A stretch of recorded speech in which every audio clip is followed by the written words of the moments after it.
What's up everyone, Gunplacollection here, and today I'm doing a review on the Blue Destiny Unit 2 exam. Now this kit was sponsored to me by the Gunplacollective, so go ahead and check out his Instagram, YouTube channel, as well as his website. The links to those will be down in the description box below. Other than that, let's go ahead and get started here. Now, there is actually two different versions that you can build this kit. You can build it the Zeon version, which is the one I have right now, or you can build it in the Federation version. Now, with the Federation version, you'll basically get different shoulder armor as well as eyepiece there. Other than that, there isn't really much difference between the two. Alright, with that, let's go ahead and just get into the accessories that it came with. So, this kit comes with an extra backpack. Right back here, you can actually detach that and basically use the original backpack that it came with. It also comes with two beam saber effect parts, as well as two beam sabers hidden in each of the legs here, which I'll show in a bit.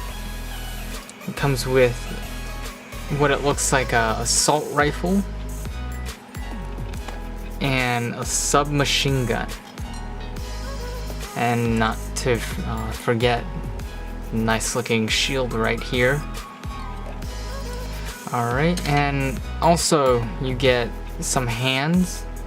This one, the pinky kind of broke off, so I don't even know where that part went, so I couldn't even repair that. But other than that, you get some nice parts here. You also get extra parts from the exam 1, I believe, and as well as other colored parts of the hand. So you get that open hand in blue as well as a closed hand in blue. Alright, other than that, let's go ahead and get into the articulation on this kit. Alright, so with the head, it moves up and down, wiggles side to side, and spins at a 360. The V-fin just came off. Let's go ahead and peg that back in there. The shoulder armor can actually extend out a little bit. We've got some arm movement about that high. We can raise its arm this high. You have a 360 spin where the biceps are. Got a nice 180-degree angle bend at the elbow, and some wrist movement since it is on a ball joint. Now with the torso, you get some crunch here. You can spin that, not really 360. And one thing you'll have to be very careful of is this part right here.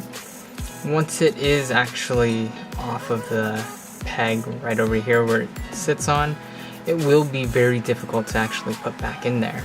Alright, so the torso, once again, you really can't spin it at 360, unfortunately, since it will come off like this. Front skirt, you can move up and down. And I split that in half so it can move freely by itself. Side skirt, you can move up, you can move down, and have a slight turn. Back skirt doesn't have any movement for an high grade kit. Now leg wise, you can kick it up about that much, and none at all to the back. You got a nice 180 bend at the knee. You have somewhat of wiggle at the feet and the toe here as well. You can spin the foot 360 side to side, up, down, and this part right here, the ankle guard, can move up and down as well. Alright, as for the backpack, you can remove that to show this part here. And then from there, this can come off.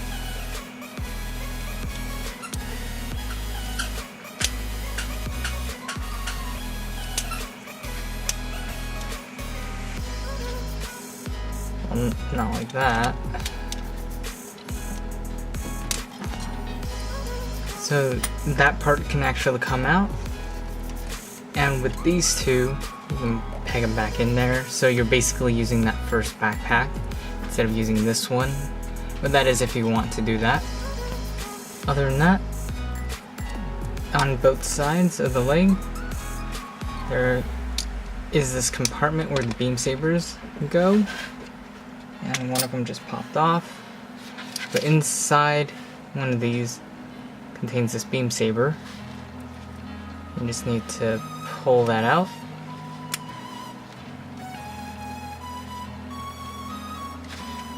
It's supposed to happen.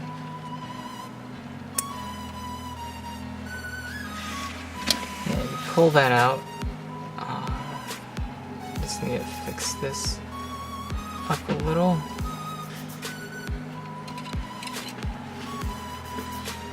And peg the beam saber in. And just peg it in the hand here. Let's go ahead and do that with the other one as well.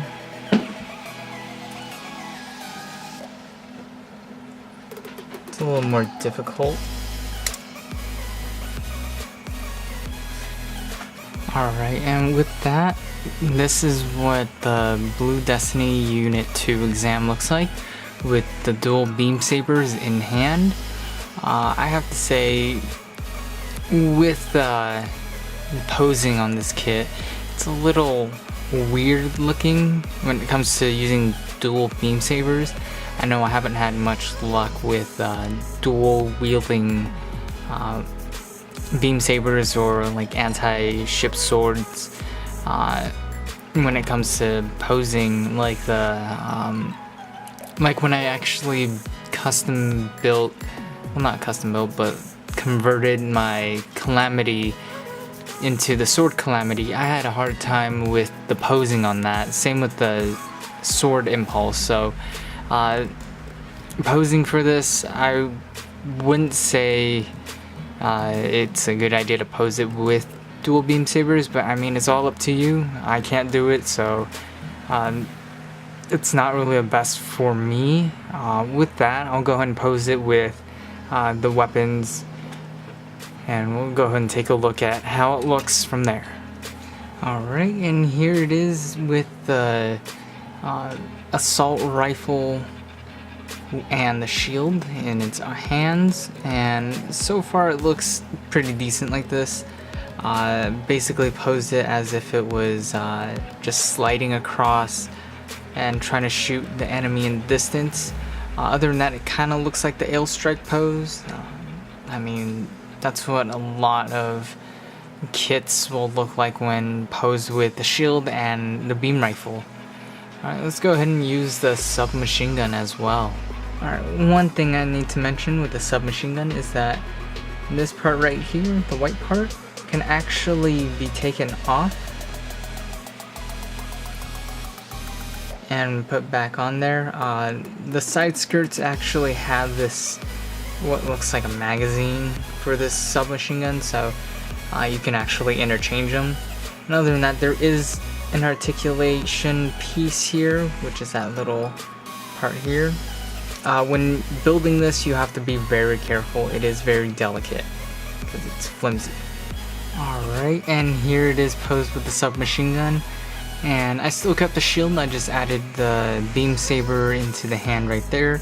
So it looks like it just pulled it out as in a defensive stance and ready to go on an offensive on the enemy itself. So it can either do like a mid-range attack or a close quarter combat with the beam saber itself. Alright, other than that, I won't actually be using this open hand here because it is damaged, but with this kit I actually enjoyed building it. I love the colors, that nice blue on the kit itself, as well as the color separation with the yellow right there on the V-fin, the red for the shoulder armor, and the white for these armored parts, as well as the parts on the rifle itself. I really like how the assault rifle as well is molded into 2 different colors, so you don't have to actually do any painting of any sort, so I really enjoyed that. Other than that, I actually didn't paint the white on here, so these are stickers. The yellow parts over here, they're stickers, but because I panel lined the outer rim, it looks like it's painted on. Of course, the yellow part here is also painted on. I applied the Zeon decal right there, and anything that has to do with the face will have the stickers on there as well. Other than that, I actually give this kit, I would say, an 8 out of 10, due to the fact that it is kind of tricky when posing this kit. You won't really get a good pose unless if you know what you're doing. This one is just very tricky for me. I actually didn't really get a lot of nice poses. This one would probably be a decent pose for me. Other than that, I tried recreating the poses that were actually shown in the manual, but it just didn't look too good. So like that pose right there, that is actually hard to come by. It doesn't really look too great, in all honesty. The pose down here doesn't look good. It just looks kind of funny if posed by itself. This one right here, it's just a big, what are you trying to do? So I did all that and came to the conclusion that this kit is hard posing, but I definitely will give this a 10 out of 10 for the colors, because it does look really nice, and the red does pop out more due to the fact that this whole kit is just white and blue. Alright, other than that, this has been a sponsored review, and other than that, I will see you guys next time in my next video. Alright, happy building, guys. See you next time.